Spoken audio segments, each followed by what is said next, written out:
Some influencers climb to the top from the inside. Others push from the outside. Samantha Power has done both in her mission to protect the world's most vulnerable. Power served as the U.S. ambassador to the United Nations under President Barack Obama for nearly 4 years. Before that, she led a human rights policy center at the Harvard Kennedy School and worked as a journalist covering genocide and war. She has been featured on Time's list of the 100 most influential people, and in 2016, Forbes named her the 41st most powerful woman in the world. She's here to talk about the global crisis that threatens nations, economies, and markets, and how to address these crises head-on.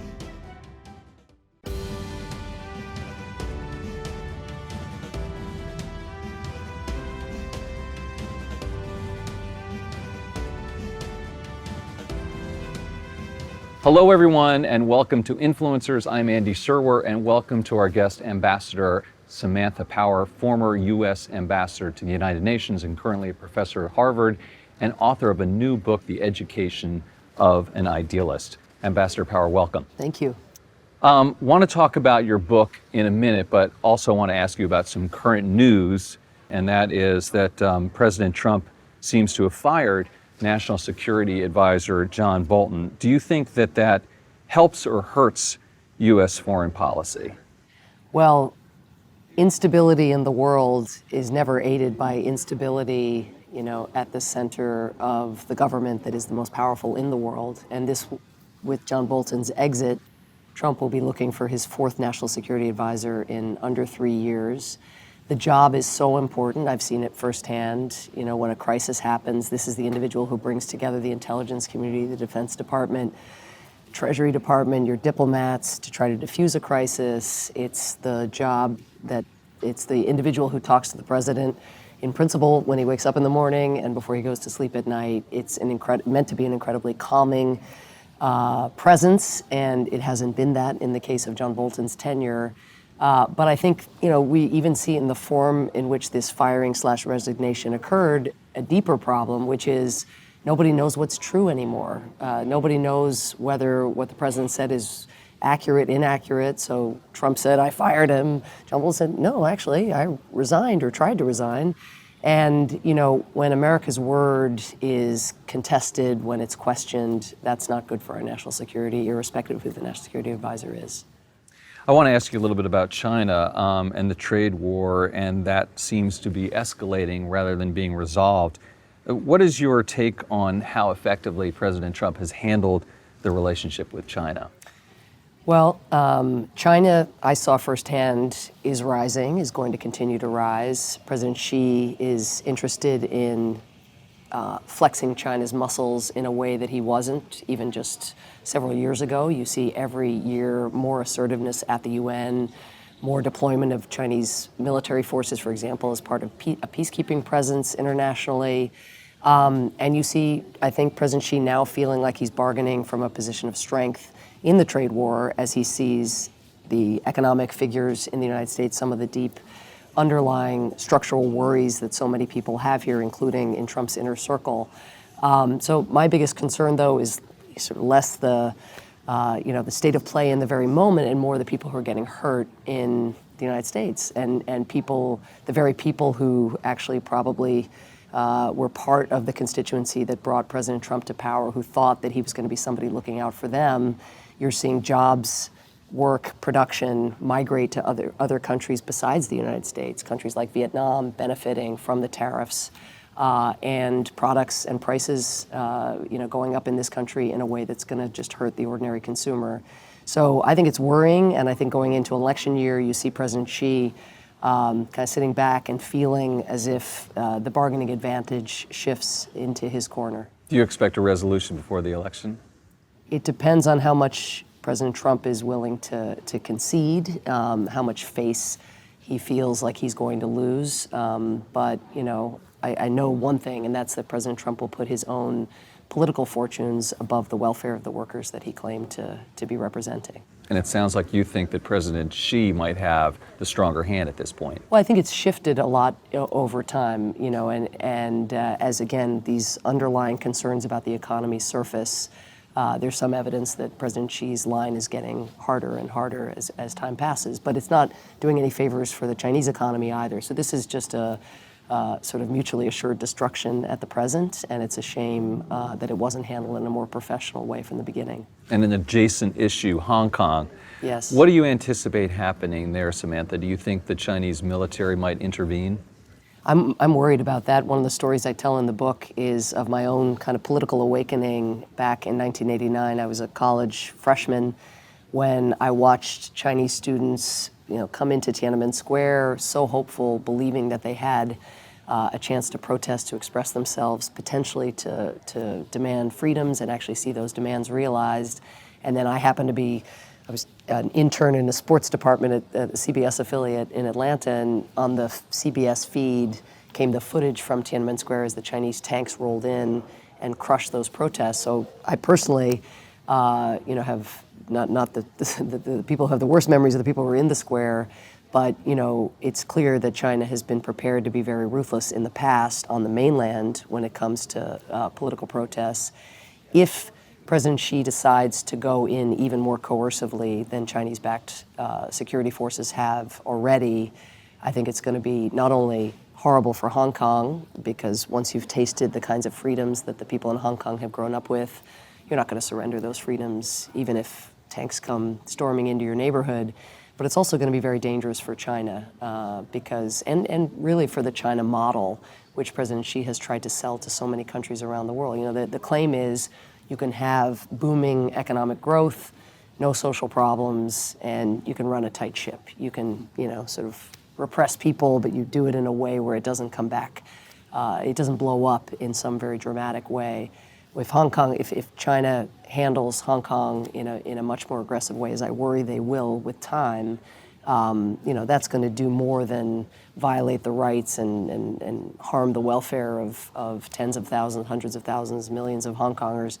But also, again, it has bearing for Chinese leadership in the world, which is something that President Xi has invested a great deal in. Interesting. You mentioned the book, so let's talk about that a little bit. And it's a memoir rather than, say, just strictly a policy, a wonky book about your time in the administration, the Obama administration. Why did you decide to do a memoir rather than just a more narrow book? Well, it's no secret that now we're living in such a divided America, where as soon as you say Obama or Trump, everybody kind of goes to their respective corner. And I actually think there's an awful lot still that unites us. A belief that everyone should get a fair shake, a basic regard for individual dignity.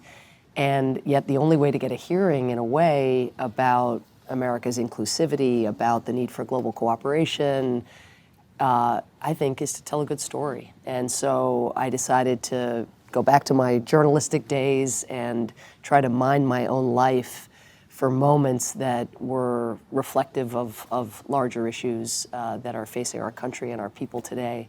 I also, in being on a campus and teaching young people, I've noticed that so many young people today really want to get involved politically. They see the planet warming, the inequality in our economy, conflict around the world, human rights recession, and they're like, I want to do something. But they see me having had the privilege of serving in the cabinet of the President of the United States, and they think, well, you did that. Like, you can go make a difference. Other people can make a difference, but I'm a young person. I'm in my 20s. I'm in my early 30s. I just don't know if just little me, can make a difference in light of the magnitude of the problems that are facing us. And one advantage of a memoir is that life is not lived retrospectively. It's not lived with your CV already rounded out.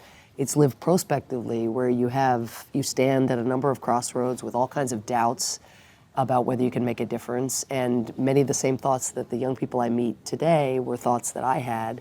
And so in opening up the journey, to getting to be in a position where I was in the government trying to make a difference, I thought I could make that story more relatable and potentially make the world of public service, community service, whatever it is for the individual, but more relatable, more accessible, more appealing.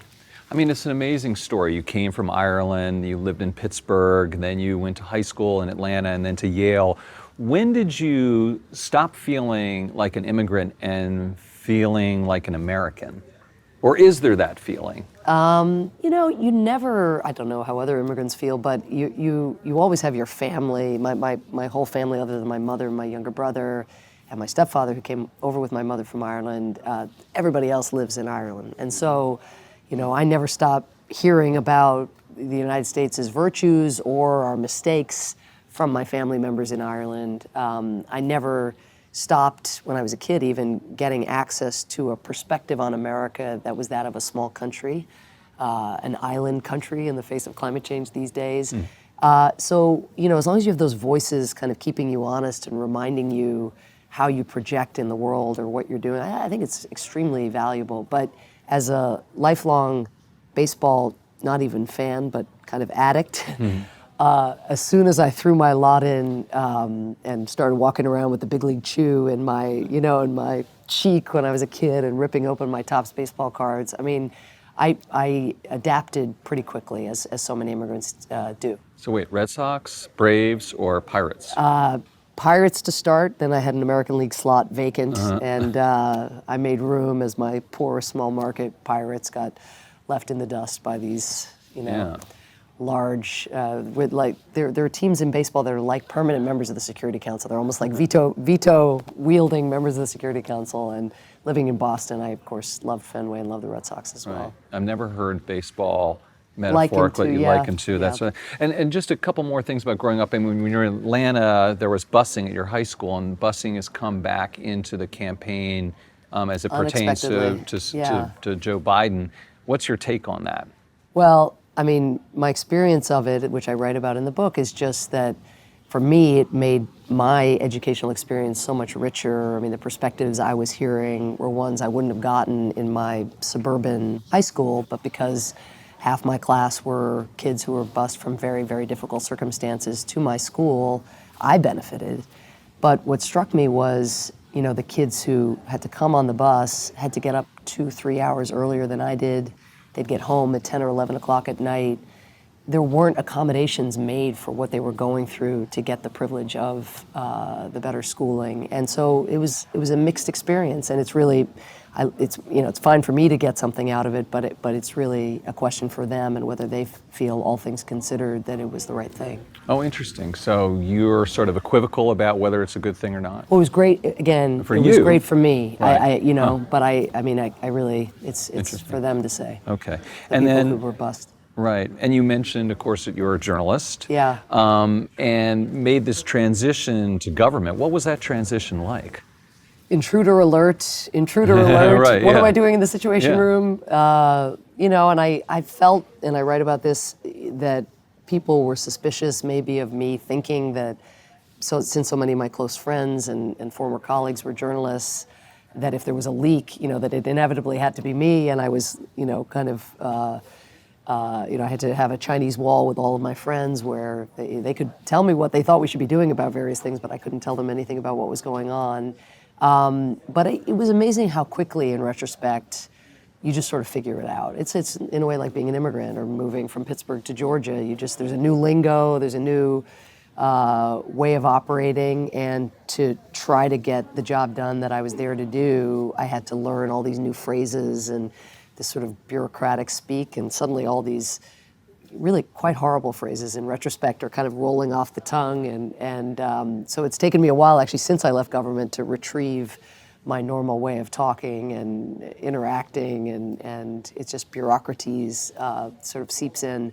But I was fortunate in the sense that in my prior writing, I had interviewed hundreds of officials. I had always tried to capture what the policy experience was like.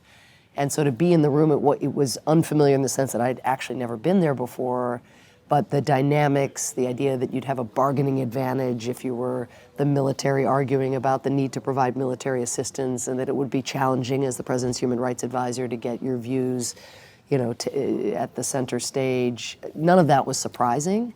So I sort of had a get on with it kind of attitude, I guess, when I got there. Right. Switching back to politics and current affairs and world affairs, you mentioned before that President Trump has threatened America's leadership in the world, and then you said that it will be hard for our nation to recover from his presidency. What exactly do you mean by that, Samantha? Well, for starters, we've never in recorded history, at least, had a president who doesn't tell the truth in a reliable way. I mean, who serially just makes things up, and that's very discombobulating. Well, Republicans would say that President Clinton didn't tell the truth.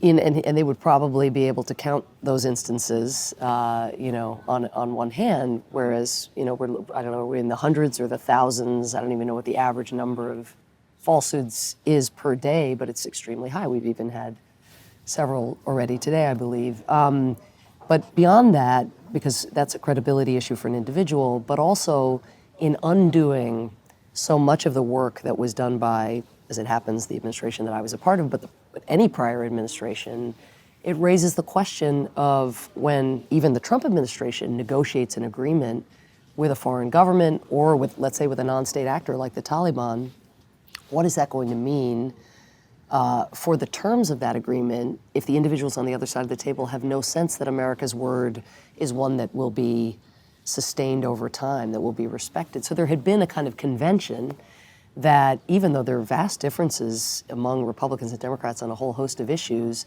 but that if you lock down America's commitment, especially with your allies, like we did with the Iran nuclear deal, or in the Paris Agreement on climate change, or in the Trans-Pacific Partnership for that matter, that means something both for the intrinsic worth, let's say, of the issue, but even if you disagree and you thought that was a mistake that your predecessor had made, you recognize the damage it will do to you and your ability to do deals if you just rip it up and act as though history hasn't happened. And so I worry a lot about that. I mentioned earlier, young people and their desire to make a difference, I think, in our country and for the world. But so many of the young diplomats that I worked with who were the stars in the State Department, I mean, the Mandarin speakers and the Arabic speakers and the sanctions experts, they stayed in the Trump administration for 6 months, a year and a half, and then it just got to the point where they felt that expertise was not valued, where experience was not valued, and now they've gone on to other lines of work. So even just on the task of rebuilding those relationships, we're going to need to bring, a crop of new, dynamic people back into the enterprise, and that's itself just a major piece of business. I mean, it's depressing though when you say we won't recover. No, I don't think I've ever put it as starkly as that. I think I've always said it's going to be extremely challenging. Challenging to rebound from that. Yeah, absolutely. Okay. No, and the world is not standing still, right? We see our allies now, very, very close allies who've been insulted by the president, who've had agreements with us ripped up, seeking other relationships, having very, very different ways of relating, for example, with China. It used to be when I was at the United Nations that I could just take I never took them for granted, but I could take for granted that we would see, for example, the crisis in Ukraine the same way, or we would see the gas attacks in Syria the same way. And we would just know that when Russia tried to paint black as white and up as down, that we would stand together, and that the democracies within the United Nations needed to stand together because there are more non-democratic nations in the world than democratic nations. And, that is very, very different. You now see some of our closest allies forum shopping and looking for other kinds of partnerships so that they, it's like a stock portfolio. They're nervous about having, all of their stock in the U.S. relationship. And that is going to have consequences for us economically and thus for our workers. It's going to have consequences for our ability to summon our allies when we need them, as we did in the Ebola crisis or as we did fighting ISIS. And so, rebuilding that trust, rebuilding those alliances, and convincing people that Trump was a symptom, yes, of a set of larger trends that we're seeing all around the world, but that that if they do deals with us in the future, that they will not have the same experience. That's just going to be very challenging now that it's happened once. Our audience at Yahoo Finance appreciates your allusion to a stock portfolio, by the way. So thank you. I do my best to tailor my message. Exactly. I didn't even know I was doing that. I want to, yes, thank you. I want to ask you sort of a holistic question then for our business audience, which is, you're a humanitarian, and there are some people maybe in the business community who think that business goals and humanitarian goals are in conflict with each other. Say, for instance, with China, that if you pursue the human rights agenda too much, then you lose the ability to do good business with the Chinese. What's your take on that? I think it's very fair, and it's a lot like the kinds of debates that we had that I describe in the book. In the Situation Room, these different so-called equities, another finance term, of course, Nice. but playing themselves out. And I guess what I would say is, sometimes it's a short-term, long-term issue, and where it is true that in the very moment that you're trying, for example, to put the finishing touches on the Trans-Pacific Partnership, that may not be the moment that the President of the United States comes out and condemns Vietnam's arrest of, 5 bloggers. That may not be the moment for that. But it is still the case that when you stifle freedom of expression, when you have a brittle society like the one that is embodied in the China model or the Vietnam model for that matter, there's less absorptive capacity, there's less an ability to deal with shocks to the system, and there's less accountability, which means that leaders who are not delivering for their people, whether that's economically, whether that's in terms of ridding their societies of corruption, or delivering in a whole host of other ways, fundamentally that's unlikely to be good for business in the long term. Now, the long may be far out, and the short may be in the here and now, and I think that we can walk and chew gum at the same time, and I think there's a lot of evidence that when we've done that, we also present a model that a lot of actors and individuals and foreign leaders find very, very attractive. When we muddy our message and when we cozy up to unsavory regimes and even seem to even have more affection for repressive regimes like that in North Korea or the Philippines or even China than we do for our closest allies who share our values, I think that gets very confusing because that's not clear. Okay, I understood when there was a China model and a democratic model. Now, what's the American model again? I think that's the moment we're in now, and it's left people at sea a little bit around the world about who to root for. Right. Can we go around the globe a little bit, Samantha, and kind of, I don't want to say it's a lightning round. First of all, I don't think your business is sort of lends itself to that particularly anyway. And my personality certainly doesn't, so. Well, yeah. maybe just give us sort of pithy answers about some of these topics like Brexit, for instance. Yeah. Where do you think that's going to end up? And again, my originally Irish soul here is at stake because the one place it can't end up is with a hard border. And, I lived as a child in Dublin, saw the refugees coming in from the north. The year of my brother's birth, there was, in 1974, this huge explosion in downtown Dublin. There are still a lot of very unresolved issues, and the one thing that has kept the peace intact has been just the commonality, people getting to know each other again, crossing from north to south as if you're crossing from New York to Newark, and that's how it has to remain. And I commend the European Union for standing firm and having the back of Ireland, which of course has benefited enormously from being part of the EU, both in terms of the peace and in terms of the economy.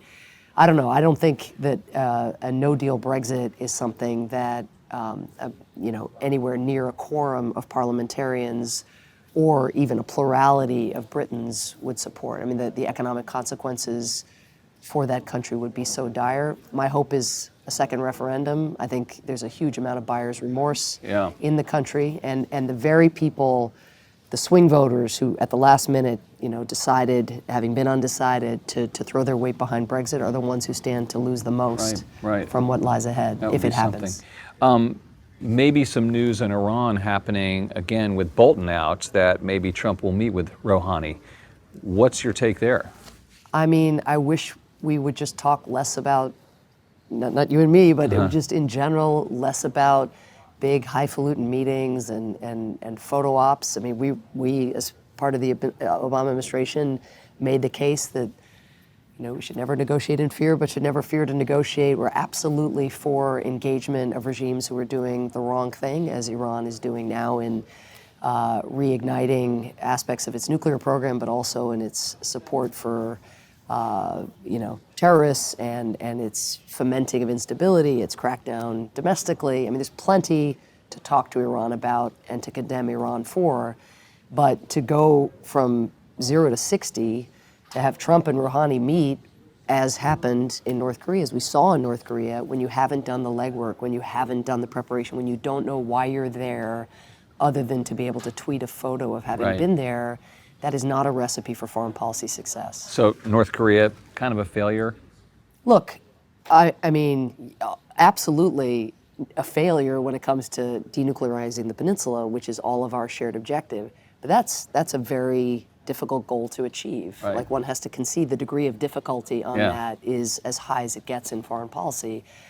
At least we're not where Trump took us in the early months of his presidency, where you felt like there was actually some notable percentage risk that a military confrontation could occur. So the tensions have abated, but the legitimation to a regime that has murdered American citizens, that holds more than 100,000 members of its own citizenry in gulags, that starves people to death, that stands for everything that we abhor in the world. The idea that we would, again, not embrace that regime without them delivering just about anything that we seek on any axis is just, it's very, very unfortunate what has happened. But again, I think I will say this, that prioritizing that issue in the way the Trump administration did at the outset was important. Mm-hmm. Putting more pressure on China, as the Trump administration did at the outset, was the right thing to do. Right. But right now we're at sea and nothing is happening other than progressive nuclearization and the refinement of their missile program in a way that's more dangerous for us. President Trump used the threat of tariffs to push Mexico to reduce the flow of migrants into the U.S. Is it right for the president to link those two things?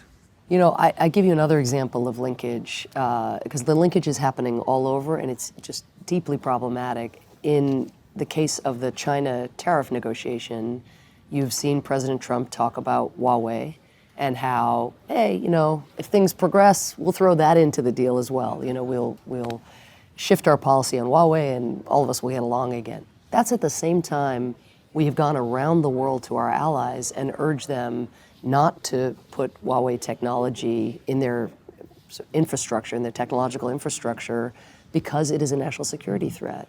If we call it a national security threat, it can't be a chit in a trade negotiation. It either is a national security threat or it's a fungible issue of political preference. And, obviously in the case of Mexico, when people are fleeing for their lives, when their families are seeing death threats show up and they're actually coming to our border in desperate need of refuge, which is what America has stood for so many years, they deserve to be heard. Those are the refugee tenets that have undergirded the international system. And it's not about trade, it's about whether or not their lives are at stake. Samantha, I'm curious, how do you decide how many refugees to let into America, and what's the correct level of immigration? Yeah, well, how do we determine that? I don't know what the right formula is for that, but I will say that we're here in New York City, and when I was ambassador, I traveled to Buffalo, New York. And Buffalo is an example, and there's a ton of economic evidence to back me up. This is not me allowing my own experience as an immigrant to cloud my judgment. A ton of evidence that Buffalo's attempt at revitalization was picking up steam and was beginning to succeed, in significant part, because of the influx of refugees who came in. And think of what a refugee is. Think of what a refugee has gone through. The resilience, the dynamism, the can-do spirit to get yourself out of a Syria or an Iraq through the endless procedure it takes to actually be able to find yourself granted refuge here. These are the kinds of people who were revitalizing communities where so many individuals had left. And now what you're seeing is, as the refugee number has dropped to the lowest point since the refugee program was introduced in the early 1980s, you see Buffalo civic leaders saying, please, please, can you bring the refugees back? We need these people to continue the revitalization. And it's not just Buffalo. So President Obama increased our refugee numbers compared to where we had been because we are confronting the largest refugee flow in the world since the Second World War. Right now, the United States is taking fewer than 30,000 refugees, less than a third even of what Obama took in his final year. And the knock-on effect of that is catastrophic around the world, because America leads no matter what we do. We lead when we take refugees, and then we leverage that and get other countries to do their share. And when we close our doors, that invites other countries to do the same, leaving countries like Lebanon, Turkey, other countries where the United States has a vested interest in their stability, much less stable, much more congested, less able to provide for the refugees who found refuge there. And then what happens to refugees who can't go to school, who don't have food? They get radicalized. And where does that take root? That ends up hurting U.S. interests and even U.S. security over time. So everything is related to everything else. You can't hive this off just to cater to your political base and not see the consequences damaging the United States over time. Let me ask you a little bit about the Democratic Party, which seems to be split between the progressives and maybe the more moderate wing of the party. What do you make of AOC and Bernie Sanders, who want to, say, tax the rich and curb the power of big business? Well, my area of expertise, as you know, is foreign policy, and I probably would be well advised to stick to my lane. But what I will say is that in that wing of the party, there is a skepticism that I think you see in President Trump and the Trump supporters as well about internationalism and about having a foreign policy, even of a certain kind. And you've seen Senator Sanders try to kind of course correct a little bit and present himself as more engaged internationally this time around than he did when he was competing against Secretary Clinton.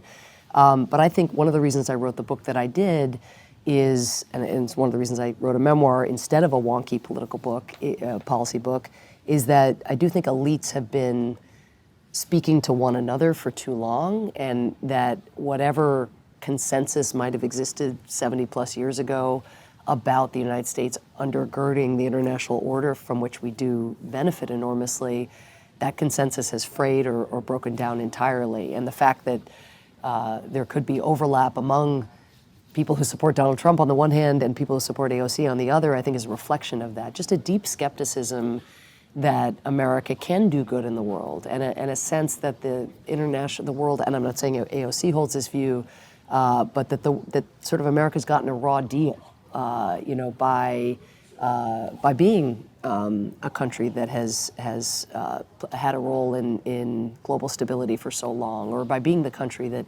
contributes a large amount to the United Nations or to taking our share of refugees around the world.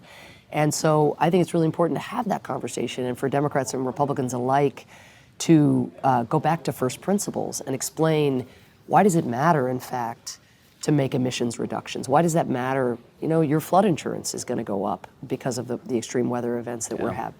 Why does it matter that we invest in humanitarian assistance for refugees in Turkey and Lebanon? Well, for the reason that I said earlier, when refugees or any communities are living with great despair and no hope, they are more prone to fall prey to hateful messages that could come home to roost for Americans living in the region or beyond.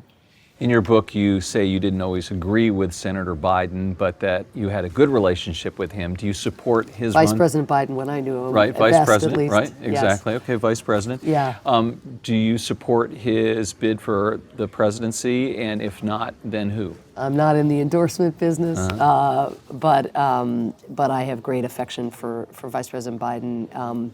One of the things that I was so struck by in getting to know him much better than I had when he was in the Senate was when the Vice President traveled around the country, and he did this when he was a senator as well, I gather, but I only found out about it when we were in the White House together.